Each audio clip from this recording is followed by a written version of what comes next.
Howdy folks, Nathan coming at you from the Rocky Mountains, which are covered with snow. And behind me is the brand spanking new Volvo XC40.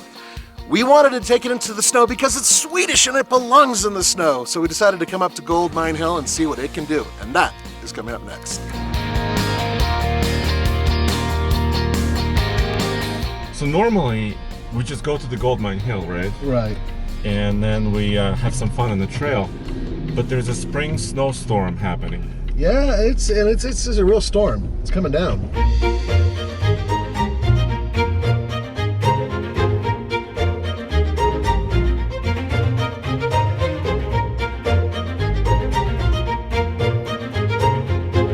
We've passed 2 ambulances so far. There's been a great deal of snow and moisture, so we'll see what happens. Dude, we're making first tracks. We're literally, there's nobody else up here. I love this stuff. And we're still making progress. We have had oncoming traffic. That's going to be interesting. Especially of course, as soon as I said first tracks, it's a good thing we're in a small car. We've made it to the trailhead, which is a good news. Uh-huh. Now, the question is, are we going to keep going? This is up to you, boss. Let's go. Let's go. I feel adventurous today. Let's do some adventure. Oh no, why does there always have to be a Kia here? It's that same guy, man. He lives here. Yeah, he does live here. But notice he only goes this far. Yeah, but there's no track. So that been car's here. been here for weeks. Yeah, he, I don't know if he sleeps in it or if he walks off, and there's a campsite up there, I know that. If he's dead, I'm not putting him in the car. We'll put him on the roof. Okay.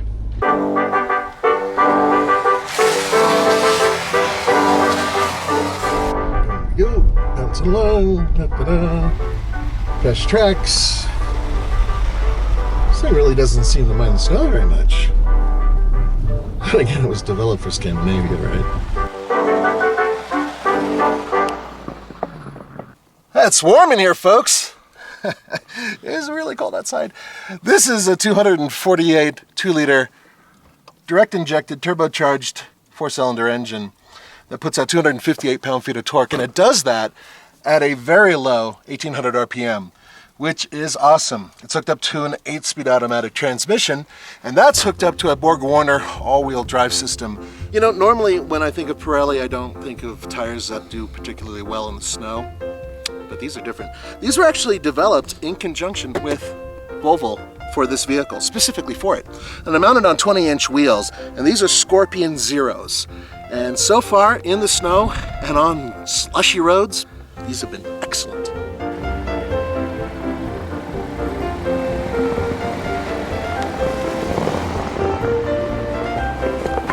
Is this like Sweden? This is a lot like Sweden. Oh, because I see a Swedish flag. I'm going to head up just a little. Okay. And then I'll let you pass. You got it.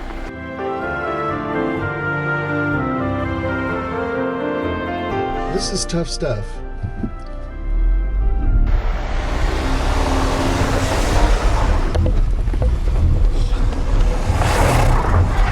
It's very tough, but it's doing it.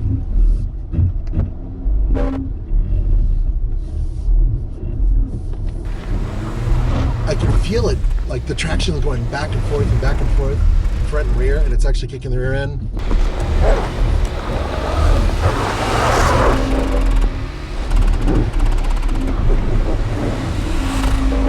I'm concerned about sliding into a tree. There's a lot of sideways movement. Yeah, I know, but this is unbelievable because the car is still moving forward. It's still doing it. It's insane, but What are we supposed to do? I want to try a little bit more, and if it gets really wonky, then I think we should stop and back it down. Okay, let's try. Now here's a couple important numbers. First number is 26. Yep, that's MPG combined. Not too bad considering that it's an all-wheel drive vehicle. Another number, $45,000. That's about what this vehicle cost as equipped, but it does start around $35,000. This one has a lot of the sporty goodies and has the giant sunroof, and boy, is it comfortable inside. But there are a couple issues, one of which is the gear select. I'm not a big fan of it, and you have to push the P button for park. I just can't put it in gear. No, you gotta hit the button. Also, it is about the size of a Mazda CX-5, yet it doesn't cost the same. So it does compete against the Germans, and it does compete against Lexus, and it does compete against Cadillac. so it's a little pricey. Let me put it to you this way, in exactly the same conditions, we've tried this with several other crossovers and even a pickup truck, and they did not do this well. It's doing it. And it's allowing some wheel slippage, but it's also proportioning the weight, and it's moving it around.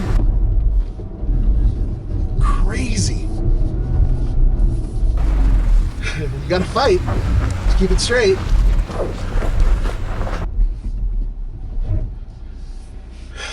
Unbelievable. You made it up to the turn. I did not expect it to make it this far. Me neither. There's no way. It's not going to do that.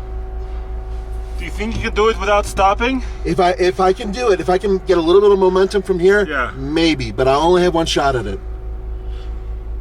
Well, it's already unbelievable. I don't even know what to think.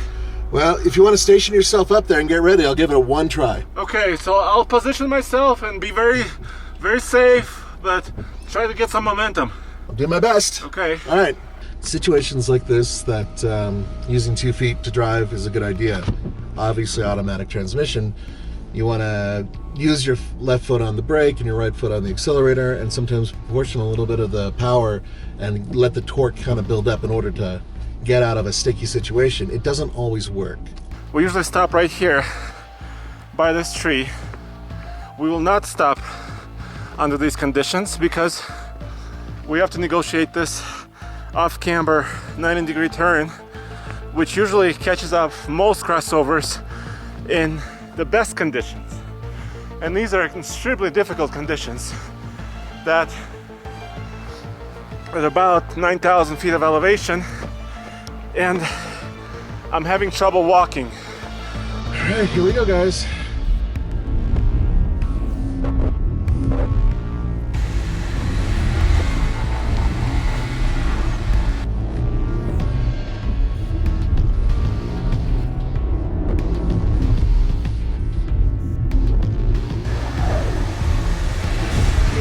Do it. It desperately wants to do it, but the problem is that I'm moving really close to the trees. You can actually see on the display here that it's saying, no, don't go any further. I'll try a little bit more.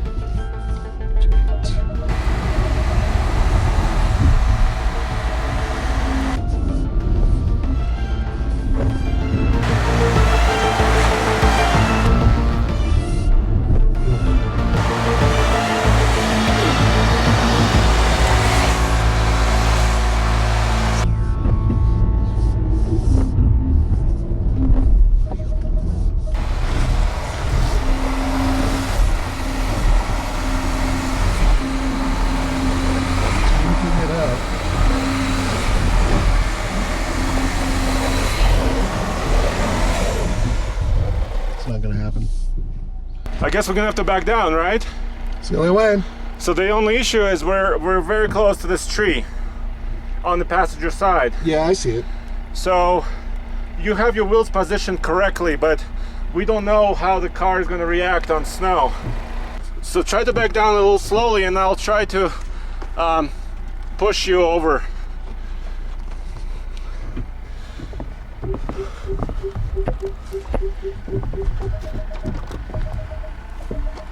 Okay, straight wheel. Straight wheel.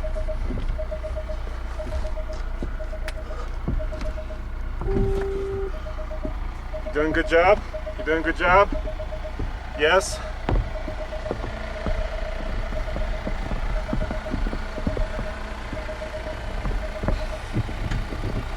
Nice. Very nice. Okay, here's the carnage. The car left. It was working really hard. Normally, I would say look out the rear, but one of the problems is, typical to modern SUVs and crossovers, the butt is so high that it's really hard to see out the back. So I have to use the backup camera while it's still clear, and it's been doing a really good job. It really does show me where the wheels were beautifully. It's funny, we've actually taken Volvos up here before in the snow. They're Swedish cars, so they should do well in the snow, and sure enough they do.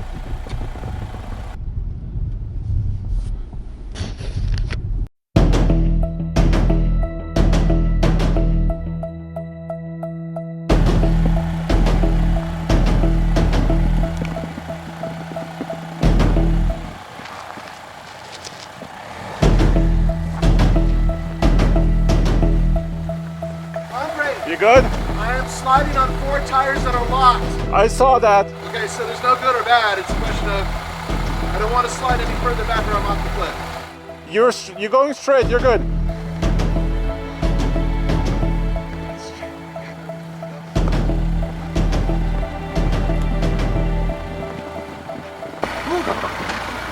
How's that for a pucker factor?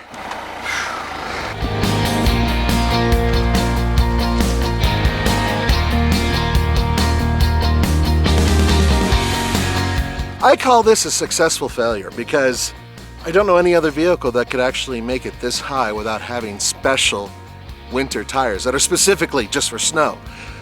The traction control system worked great, the off-road system worked well, the tires worked well, and it made it all the way up the first obstacle. So well done, Volvo. As for it being a regular driver in regular conditions, we'll have to try that in the near future. Thanks for joining me for the Fast Lane Car. This is Nathan. I'll see you next time.